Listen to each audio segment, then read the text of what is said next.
অস্ট্রেলিয়ার মাটিতে অজি বোলারদের ছায়াতেই প্রস্তুতি নিচ্ছে বাংলাদেশ দল। ডারউইনের বাউন্স আর বাড়তি গতির সঙ্গে মানিয়ে নিতে তৃতীয় দিনের অনুশীলনে টাইগার ব্যাটারদের সামনে হাজির করা হয় অস্ট্রেলিয়ান নেট বোলারদের। লক্ষ্য একটাই, স্টার্ক কামিন্স, হ্যাজিলউড কিংবা লায়নদের মতো বিশ্বমানের বোলারদের চ্যালেঞ্জ মোকাবেলা করার জন্য আগেভাগেই নিজেদের প্রস্তুত করে নেওয়া।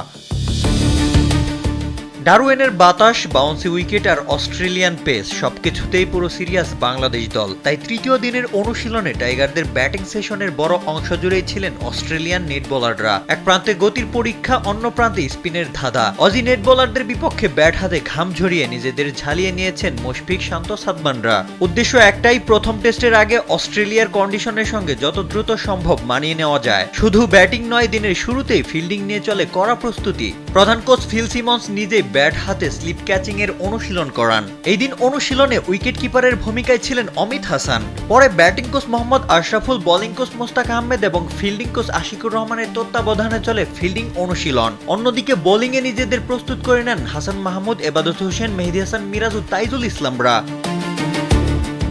অনুশীলন শেষে পেসার হাসান মাহমুদ জানান, ডারউইনের কন্ডিশনে দারুণ প্রস্তুতি হচ্ছে বাংলাদেশের। তার মতে 6 আগস্টের প্রস্তুতি ম্যাচটি প্রথম টেস্টের আগে সবচেয়ে বড় পরীক্ষা। এই ম্যাচটি ডারউইনের উইকেট ও কন্ডিশনের সঙ্গে মানিয়ে নিতে গুরুত্বপূর্ণ ভূমিকা রাখবে বাংলাদেশের জন্য।